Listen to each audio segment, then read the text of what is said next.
Kazi yenu viongozi ni kutetea wananchi ambao waliwachagua, wapate barabara, wapate maji, wapate hospitali. Sio maneno ya kielele mingi kuzunguka hapo na kuongea mambo ya bure. Niseme nisiseme? Wale wanashindana na sisi wajitayarishe, kwa sababu hawatawezana na sisi. I am telling you for free, they will not manage, because hii siasa yetu ni siasa ya kazi, ni siasa ya maendeleo. Utashindwaje kama uko kazini jameni? Unaweza shindwa ukifanya kazi? Si nimefika hapa Rabai leo? Si nimekuja kusukuma mahitaji ya wananchi wa Rabai? Si nimetumwa na rais kuja kuangalia mambo yenu? So tutashindwaje tukiwa kazini? Wale wanashindana na sisi, kazi yao ni kupita na barabara Mombasa Road na matusi mingi. Awaleti barabara, awaleti stima. President William Ruto's government now says the state's government-to-government fuel import model was adopted to stabilize supply and shield the economy from shocks. Government spokesperson Isaac Mwaura explained that the system eliminated middlemen, ensured direct sourcing from global oil farms, and reduced pressure on the US dollar. He added that the program has delivered steady supply. It has also supported the shilling and lowered inflation. The government has also rolled out subsidies and tax cuts to cushion Kenyans, including a stabilization fund and reduced VAT on petroleum products. And the government acknowledges the various, voices on the global oil crisis.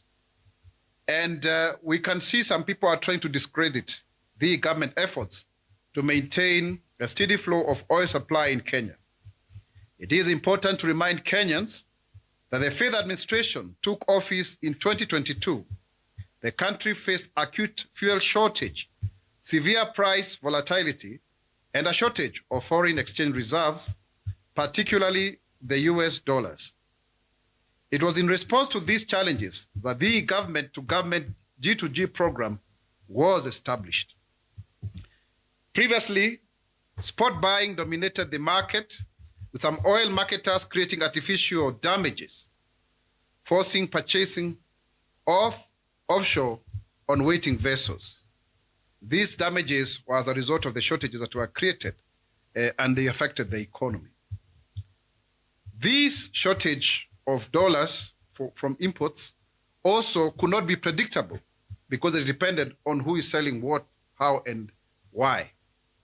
The G2G arrangement was designed to eliminate intermediaries by dealing directly with oil companies from source countries, including Saudi Aramco, ADNOC, and ENOC.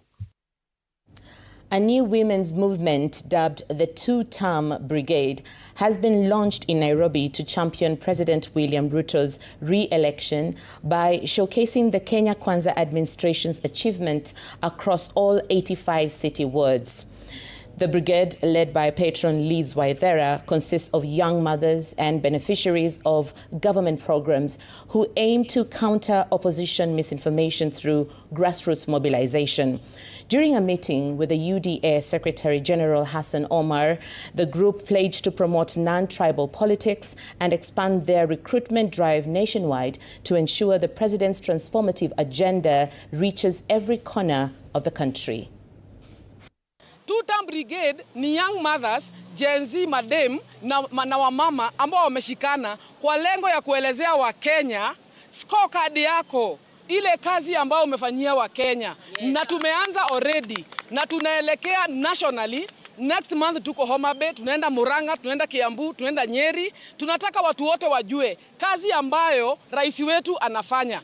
Ni mambo ni matatu. Tutamchukua, tutamrudisha, tutamvotia. Sisi kama watu wa coach alitusongesha hapo kwa mto. Watu wengi wangekuwa wamekufa hapo. The Cereal Millers Association has unveiled AfloBox, an innovative AI-driven tool designed to combat Kenya's persistent aflatoxin crisis by providing real-time screening and comprehensive data mapping across the food supply chain. Addressing the 2026 CMA Annual Technical Conference, experts highlighted how this portable system bypasses slow laboratory processes to deliver results in under a minute. By integrating GPS and artificial intelligence, AflaBox enables millers, farmers and regulators to geolocate contamination hotspots, track product movement and implement immediate interventions, effectively preventing toxic maize from reaching consumers and ensuring national food safety standards. Toxin has really been a threat to our food security, and the technology like AflaSafe is going to make a major contribution. What we would also want is the government to support in the policy environment that would enable use of this technology, and more importantly, the management and movement of material that have been found to have high levels of aflatoxin, to move to facilities that are able to decontaminate. Members of the Senate Health Committee, led by Jackson Mandago, have raised concern over continued exposure to hazardous asbestos materials in public hospitals. The lawmakers termed the situation contradictory, noting it undermines government efforts to combat cancer while patients and healthcare workers remain at risk. Speaking at Iten County Referral Hospital, they warned that asbestos is highly carcinogenic and can cause severe respiratory diseases when inhaled, calling for its immediate removal from all health facilities.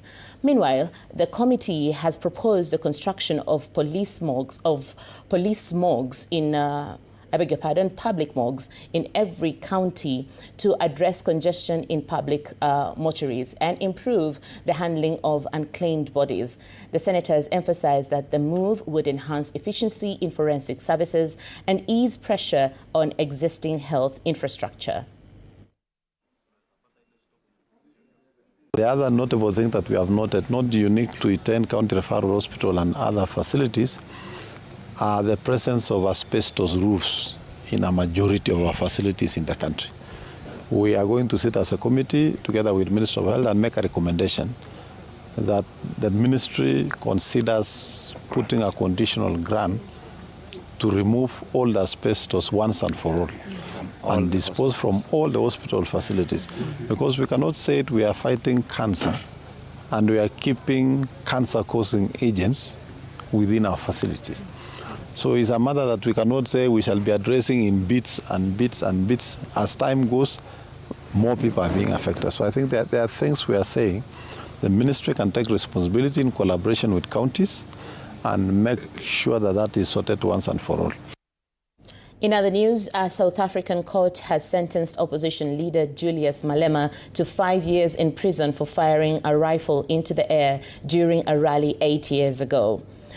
The magistrate during her ruling, Toinette Olivier, said Malema deliberately violated firearm laws by discharging a weapon at an EFF rally in 2018. She noted that the act was premeditated and not impulsive, adding that Malema was aware his actions could have caused harm to people or property.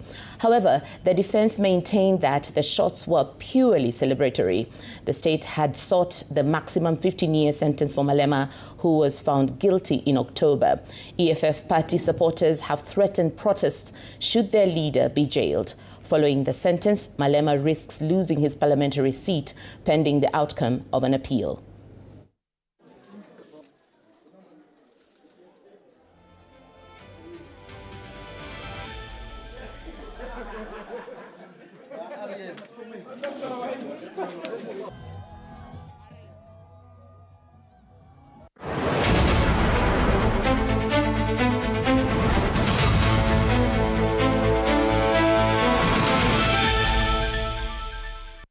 And here are the sports. The Harambee Starlets have shifted their focus to improving efficiency in front of goal after finishing runners-up in the inaugural 2026 FIFA Series. Kenya fell 2-0 to Australia's Matildas in the final played at Nyayo National Stadium. Sam Kerr opened the scoring in the 25th minute before Claire Wheeler sealed the win early in the second half. Starlets head coach Beldine Odemba admitted that finishing remains a concern, emphasizing the need for sharper attacking play as the team builds towards the Women's Africa Cup of Nations. Atmosphere. It's been long since we played in a stadium that is this field, and we are happy that fans turned out for us. At least we've started getting the atmosphere of playing in bigger stadiums, and for me it's a good thing. I really thank the fans for showing up. I thank Kenyans for the support, and I hope that they'll continue following the Harambee Starlets and supporting us. Yeah, we shall see, because it will depend whether we have injuries. If we have injuries, if we don't have, so far we have a good squad. At least we've seen people that we are building the squad around. Now maybe if only there's a chance, there's a small chance that we might have a change of 1 or 2. Bayern Munich produced a thrilling performance to secure a 4-3 victory over Real Madrid at the Allianz Arena. Goals from Harry Kane, Alexander Pavlovic, Michael Olise and Luis Diaz powered the German giants past the Spanish side in a high-intensive encounter. I guess I forgot that. Recently, it's been more of a mirror of my own ambition. Ooh, yeah. We might fail. We will probably fail, but not for a lack of trying. So for the last time, and the first time, welcome to Connect In, the best experience in Eastern Central Africa and its environs.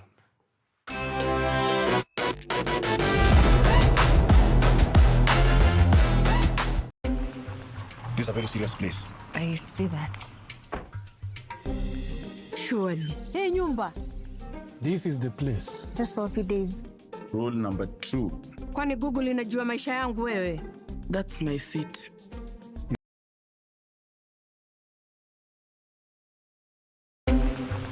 And that wraps up TV47 at 4. My name is Wakium Zenge. I want to wish all the best to Arsenal and all their fans. Have a good evening.